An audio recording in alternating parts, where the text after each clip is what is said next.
you getting cast as Lex Luthor in the Harley Quinn animated series. And, that is a canonically white character, and yet, it's your lovely voice coming out of him.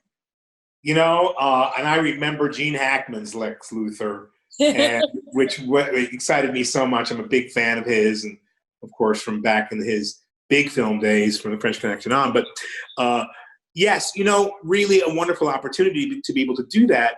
And what I've always desired is to be unconventional in the roles that I play and how I play them, because I feel like, and it's not just to be different, it's to be original. Bring something original to the table.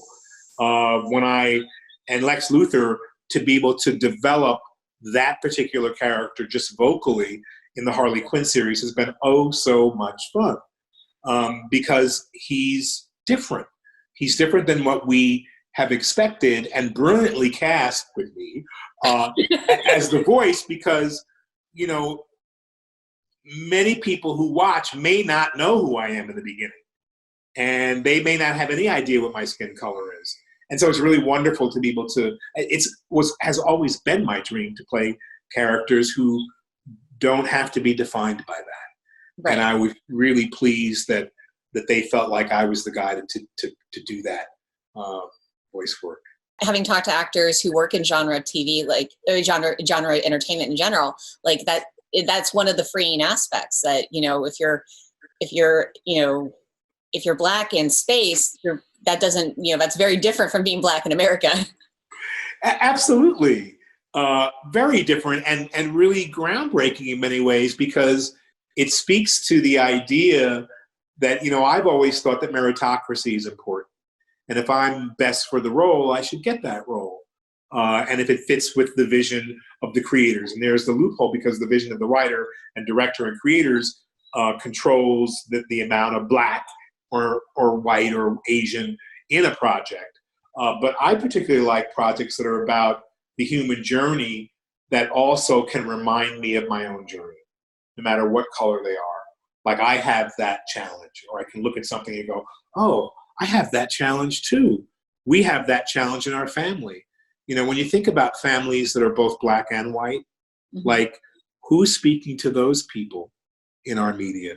Who's speaking to my family, with a white mother and 4 mixed daughters who, have uttered the words white privilege to people in public, and then come home and look at their mom and go, oh, you're a part of that too, right? So then it starts to eat away at the fabric of the family, and ask questions about, what is your white privilege about? How do you feel your white privilege? How do you look at, as a white mother, your Black daughter?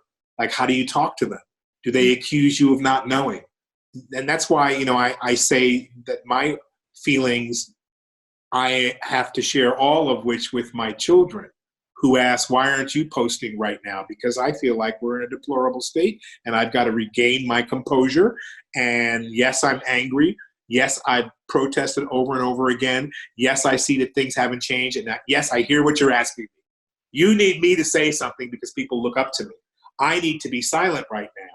I'm going to join Dave Chappelle and just don't take my silence as not having feelings.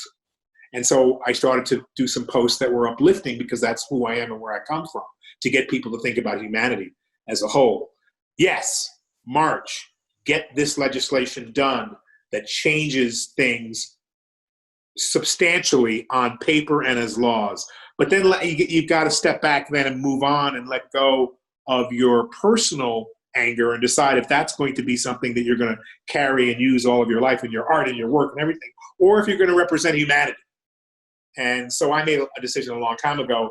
From the first time I went to an audition, voiceover audition, walked in the room, and there were all 10 white guys sitting there. And I sat down and I signed in, and someone came out and said, Giancarlo Esposito. Or they said, Giancarlo Esposito.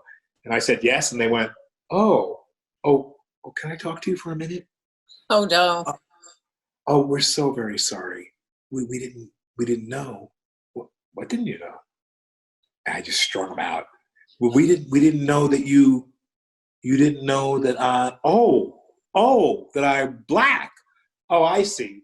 And from that very first moment, I realized I wanted to transcend that and allow people to know that human beings shouldn't be judged by their color of their skin, but by the content of their character and by their morality and by their education, which is why I feel like the one thing I would say to people today is vote.